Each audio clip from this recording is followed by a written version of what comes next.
experienced multiple assessments? Thank you. I remember my 30s if I didn't need these glasses, so time passes, doesn't it? Good morning. Andy Warhol, the famous artist, once said that everybody should be famous themselves for 15 minutes. I'm going to fall 2 minutes short, I suspect, if I manage to keep to my time with it. I'm also going to be galloping a bit through the slides. Like everybody, I suspect, lots of late edits and hacking around to fit into the time scale. So the slides don't very much resemblance to the abstract, nor I suppose the abstract to the full paper. And I guess what I can just say probably won't bear much resemblance to the slides either. So a pretty traditional presentation from that perspective, I think.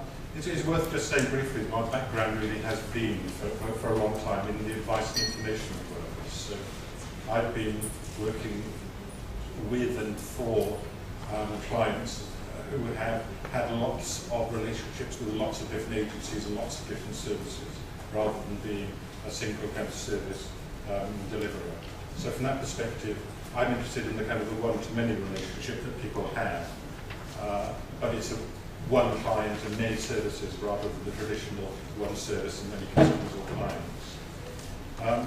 And from that perspective, what I suppose we've been stumbling around for a long time also is trying to see how holistic you can make the service that the client gets, in terms of the fact that there are never any simple situations. Nobody ever has just one problem. There are always lots of people involved, there are always lots of issues, and they overlap and they contradict each other and so forth. And there are always consequences. If you sort one thing out, it's going to have a consequence on something else. And it's also true that in many cases, there are things that you should do first. It's very easy to do things in the wrong order. When you do things, for example, in claiming some kind of student benefits, we do one thing first. You then lose the potential to improve some situation in something that comes along a little bit later. So that's where we've been working on. And because of that, for the past 5 years or so, we've been working on trying to look at how you do multiple assessments, multiple information provision for the individual. A lot of what I'm going to say this morning is premised around visiting, but it's true also for work within an organisation, like counter in an office, whatever as well. Just visiting is an ideal example of it. And the problem with multiple assessments and trying to provide information about multiple and very different often services, situations with people, is that it's expensive traditionally. It also takes a long time because you have a lot of different functions sequentially, and it can be contradictory. I think everybody probably that's ever dealt with any kind of service users knows that the quality of information that one agency holds about them may be very different, and also often contradictory to the information that another agency holds about the same client. They're out of date, they've been misentered, they've been misfiled, they've been misinterpreted sometimes. So you get a lot of contradictory information held by different agencies around the same kind of service user. But if you can get multiple assessments right, you can provide a better service, you can provide a better quality of data for all of the different relevant agencies. And you can also provide and reveal unexpected links and needs from this holistic view that gives you a much broader and better picture of somebody. And it can cost less, which is a useful driver in some of the circumstances that are around today. Traditionally, you think about it, the way the contact works with any kind of agency has been this one-to-one relationship, one service, one user. And that's true even for these much vaunted kind of one-stop shops and monolithic organisations. You get that individual kind of service within each of those kind of organisations as well. And that means you get these iterative data flows of going back again and asking for often the same kind of information time after time to the same client who doesn't understand the organisational differences that happen in there.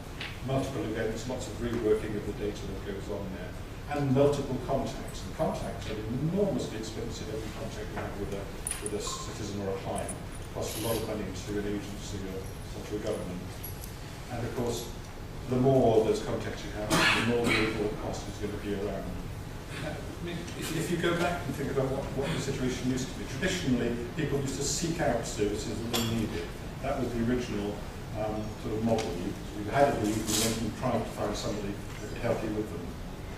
You've got a local service agency, particularly in the kind of social welfare area, where we started having the service being taken out to the client, so more of a kind of delivery service rather than just a service delivery. And as things moved on, people started having more and more of these visiting services, lots of different agencies sending lots of their own visitors out to visit often the same clients, answering very often the same questions about the 80-20 rule. A lot of the time you'll find the information that's required is very common, and only a small part of it differs from service to service. So everybody thought about it, well, great, let's all work together and we'll send one person out who can do the job for several different departments or organisations. And you then start getting enormous quantities of forms, all of which have the name and address on them, all of which have the date of birth on them, all of which have a lot of common information, and all of which are then sent to different agencies afterwards. So, technology, no problem at all. We'll use computers, we'll use PDAs, we'll use laptops, whatever it might be, to go out there. And the traditional result has been simply adding a kind of a mobile window to an existing back office application. Great, quick and inexpensive to develop from the point of view of the person who provides that system, although of course they may charge it rather differently when it comes to the cost to the agencies. Mapping the data elements that they use directly onto the data elements used in the back office system, meaning you get one mobile application for each function. And that in itself then, great in theory, you have that kind of one visit, many systems bit, but you end up with many systems. You end up with the person making the visit still having to enter lots of different information onto several different applications, albeit ideally on the same kind of machine.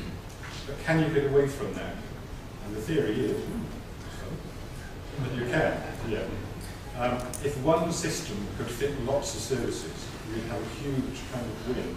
You'd have this capacity to have one visit and one set of question and data collection which handles many functions or services, getting it right in one visit, getting it right first time ideally, telling the person only once, no repetition of the same data being given time after time again. Huge savings from reducing both the number of visits and contacts and the amount of time spent in each visit. Providing better service, giving also a much better quality of data and knowledge about the citizen, up-to-date current information that's common across all of the different data-using agencies. You can do this with lots of potentially mixed functions as well. You can capture the data for purely administrative use. You can use the data for actual assessments on the spot. You can use the data for providing advice to the service user. You've got a lot of data which is going to be common. And you're going to have some data which is specific for only one purpose. And you even have data which is apparently the same, but which may differ in non-obvious ways. For example, we've worked with a number of agencies who all use somebody's gross earnings figure as part of their data set. But some of them use the gross earnings figure in the last week, some of them use the gross earnings figure averaged over the last 5 weeks, and some of them use the annual gross earnings figure. But none of them actually thought that they had anything different. They all have this concept that we need the earnings, therefore we will use the same data. It has to be pointed out to them that they don't actually have the same data. And you can do lots of these different functions with it. So you can calculate the entitlement to benefits from that data. You can assess the service requirements or the financial contributions. You can purely capture the data. You can provide management information. You can get lots of that from this joint working functionality, but still doing it with one data set and capacity with obviously the usual constraints around data sharing, entering it once by one person, but then using it in multiple agencies within the same organisation or outside the organisation.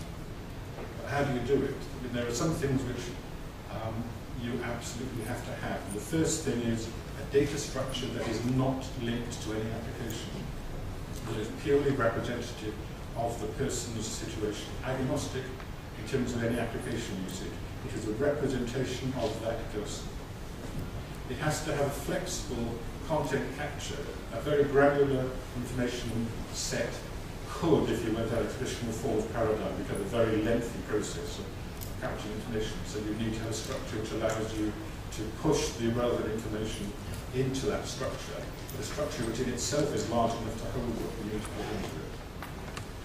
You need a method of transforming that data to then match the relevant agency's functions in the back office systems. You need to be able to working offline. You can't have an online system because that requires you to map to online, to back office systems. You need to be able to do this as a standalone. And capacity is there once you've got that of making a generalist capable of working in many different domains.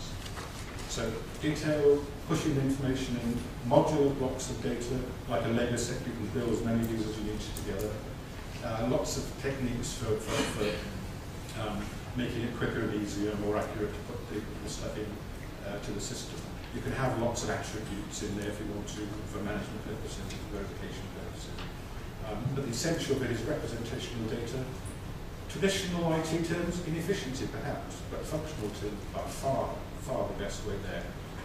Make sure that data is granular. No ands, no ors, no buts. Not can this person lift 1 kilo, which might be a test for a disability benefit, but how much can this person lift, which can then be used for lots of other purposes.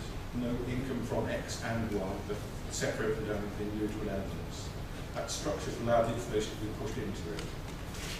There are reasons why visiting is important. I won't skip on those things, but it's I'm sure something you don't need to sleep now. And the system works. We've had it sort of running for a few years in the UK, a thing called CitizenRep, which stands for Citizen Representation. It does work. It provides all the sorts of functions that we talked about. You can embed all the stuff into it. It's designed, I suppose, for smart purposes for mobile, multiple governments. We talk about it. You can run it on different platforms. You can run it on laptops, PCs, network machines, even on smartphones and PDMs. It works transparently with the same kind of data set, and it's very flexible. Really, all there is to say, I think. There's a minute to spare. Thank you very much. Thank you very much.